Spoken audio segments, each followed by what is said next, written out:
બોલો સ્વામિનારાયણ ભગવાનની જય.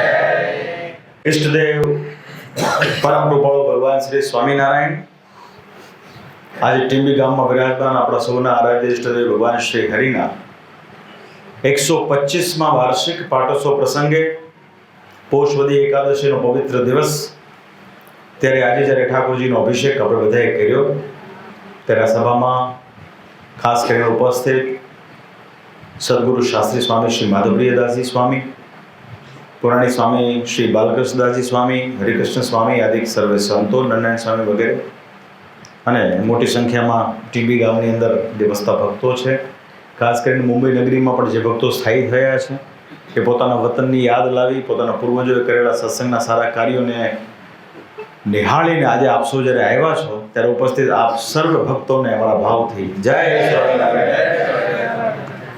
125 વર્ષ એ કોઈ નાનો આંકડો નથી. આ મંદિરમાં મહાન મહાન સમર્થ સંતોએ આવીને આ સત્સંગ કરાવ્યો છે. સદગુરુ સ્વામી શ્રી બાલ મુકુંદ સ્વામી હોય, ગુણાતીતાન સ્વામીના આશીર્વાદ હોય, અને હમણાં સ્વામીજીએ જે વાત કરી કે સ્વામી શ્રી ગોપીનાથદાસજી સ્વામીએ આશીર્વાદ આપ્યા અને સાક્ષી હશે. આપણા સત્સંગમાં શ્રીજી મહારાજને આપણે અનંતકોટી બ્રહ્માંડના ધણી કહીએ, સ્વામી પુરુષોત્તમ નારાયણ કહીએ, સર્વ જગતના કરતા હરતા કહીએ, સર્વ કારણના કારણ કહીએ. તેમ છતાંય પુરુષોત્તમ નારાયણ જ્યારે પૃથ્વી પર પધાર્યા ને, ત્યારે ભક્તોએ ભગવાનની અનંત પરીક્ષાઓ કરી છે કે જો તમે ભગવાન હો તો તમે આમ કરો, તેમ કરો. તે પ્રમાણે આપણા સદગુરુ સંતોએ પણ હરિભક્તોની ભાવના પૂરી કરવા માટે શું શું નહીં કર્યું. હરિભક્તોએ કહ્યું, તમે કહો છો દીકરો ભગવાન આપે, પણ એની સાક્ષી શું, એની ખાતરી શું? પણ તેમ છતાંય એ મહાન સંતોએ એ ભક્તોના ભોળપણને ધ્યાનમાં રાખ્યા વગર એ રીતના આશીર્વાદ આપ્યા છે. અને એટલે શ્રીજી મહારાજે કીધું કે જે સમર્થ હોય ને એનાથી જ ઝરણા થાય. તો અમને બહુ એ વાતની ખુશી છે કે મૂળ વસ્તુની મૂળ પરંપરા જળવાયેલી રહી છે. અહીંયા વાત દેવ મંદિરોની થઈ. હવે આ શ્રીજી મહારાજનું બનાવેલી એક રીત છે. આપણે બધા જાણીએ છીએ કે વડતાલનું મંદિર જ્યારે નિર્માણ થયું ત્યારે બ્રહ્માનંદ સ્વામીએ બહુ એક અદ્ભુત પોતાની કલા કૌશલ્યતાથી એ મંદિર નિર્માણ કર્યું, નવનું શિખરનું. પણ મંદિરની પ્રતિષ્ઠા થઈ રહ્યા પછી શ્રીજી મહારાજે કીધું, ચાલો સ્વામી આપણું કાર્ય પૂર્ણ થયું, હવે આપણે ગરડે જવાનું છે. સ્વામી એક ક્ષણ પણ રહ્યા નથી ત્યાં. પોતાની ખીલીએ ટીંગાતી થેલી લેવા પણ રોકાણા નથી. એ ત્યાગ અને વૈરાગની આ પરાકાષ્ઠા છે. બીજું જ્યારે દેવને સમર્પિત થાય છે ત્યારે વસ્તુ નિર્ગુણ થાય છે, એ સંપત્તિ નિર્ગુણ થાય છે, એમાં કોઈ પ્રકારનો લાગ અને ભાગ રહેતો નથી. આજે સમય કળિયુગ ચાલે છે. મને તમારો વિશ્વાસ છે, મને તમારો વિશ્વાસ છે, તમારો વિશ્વાસ છે, પણ તમારી અંદરની રહેલી નીતિનો વિશ્વાસ નથી. એ સમય સંજોગો પ્રમાણે બદલાઈ જતી હોય છે.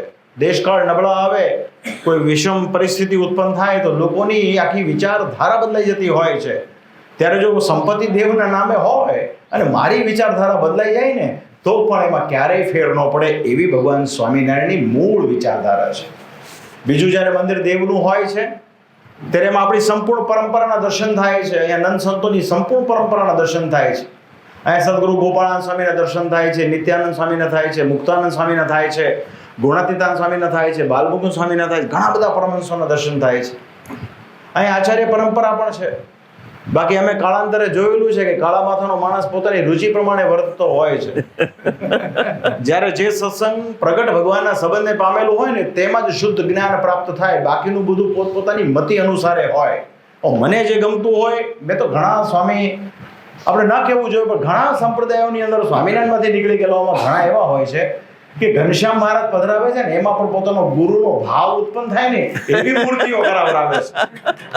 એટલે આ થઈ આ અનૈતિકતા કહેવાય.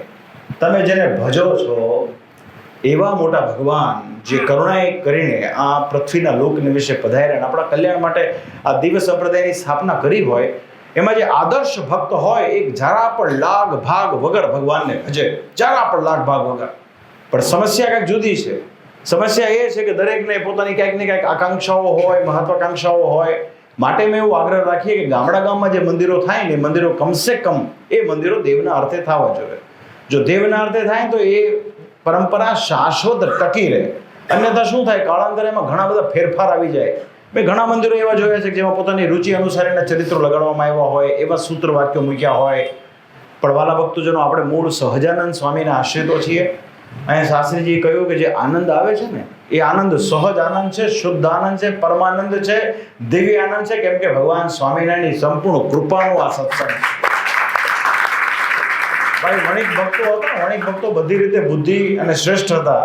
મહારાજા સમકાલીન સમયમાં કેટલાય નગર શેઠો, કેટલાય વણિક શ્રેષ્ઠીઓ ભક્તો એ ભગવાન આશ્રિત થયા હતા, બધી રીતે તાવીને થયા હતા. પણ એક વખત દ્રઢ નિશ્ચય થઈ ગયો પછી તો જેમ આપણને નિશ્ચય થઈ જાય કે ભાઈ આ આંબાનું વૃક્ષ છે, પછી એમાં કોઈ આવીને એ નિશ્ચયમાં ફેર પાડી શકે નહીં.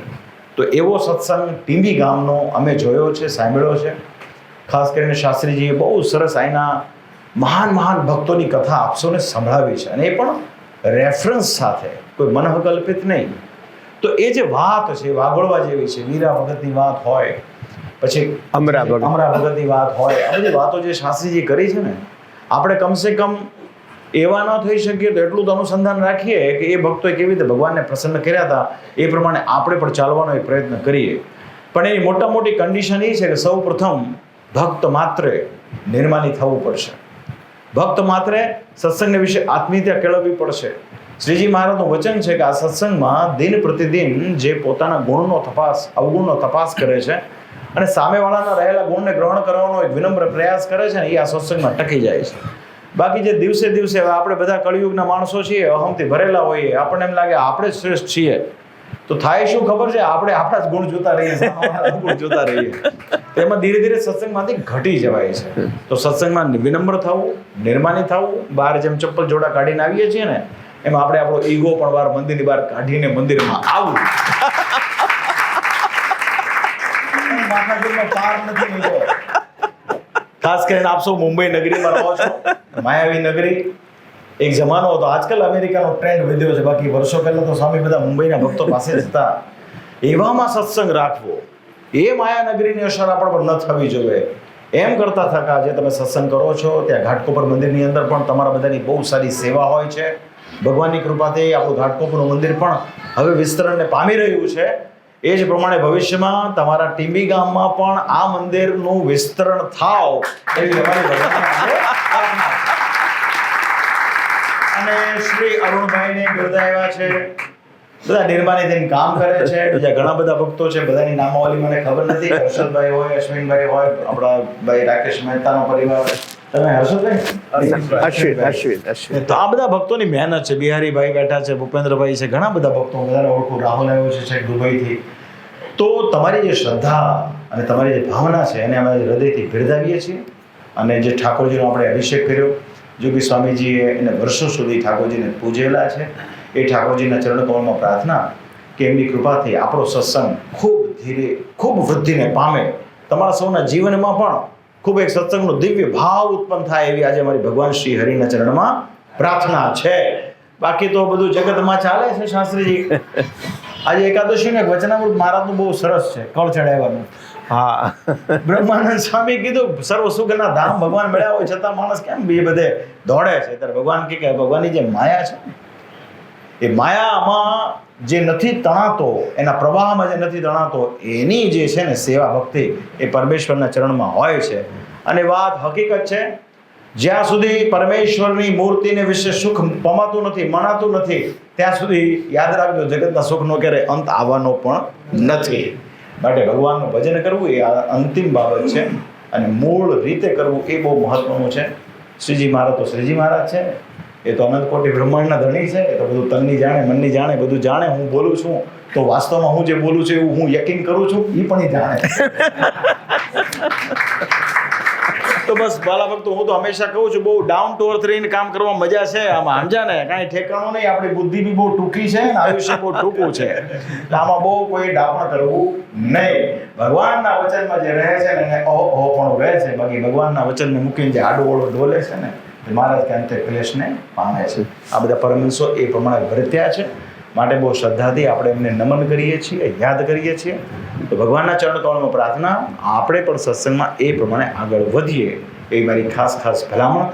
અંતમાં 125 વર્ષથી જે સિંહાસનમાં રહેલી મૂર્તિ સર્વ ભક્તોને સુખ આપતી હોય, સર્વ ભક્તોનું કલ્યાણ કરતી હોય, એ મૂર્તિના ચરણકમળમાં મારી પ્રાર્થના છે. મૂર્તિ ચિત્રામણની હોય, કાષ્ટની હોય કે આરસ પાણની હોય કે સુવર્ણની હોય, એ બહુ માયને નથી રાખતી. માયને એ રાખે છે કે સંપ્રદાયની રીત પ્રમાણેની મૂર્તિ છે કે કેમ. એ ભગવાનના ચરણોમાં પ્રાર્થના છે કે એમની કૃપા સર્વ પ્રકારે આપ સર્વ ભક્તો પર સદાય ઉતરતી રહો એવી પ્રાર્થના સાથે મારા ભાવથી જય સ્વામી.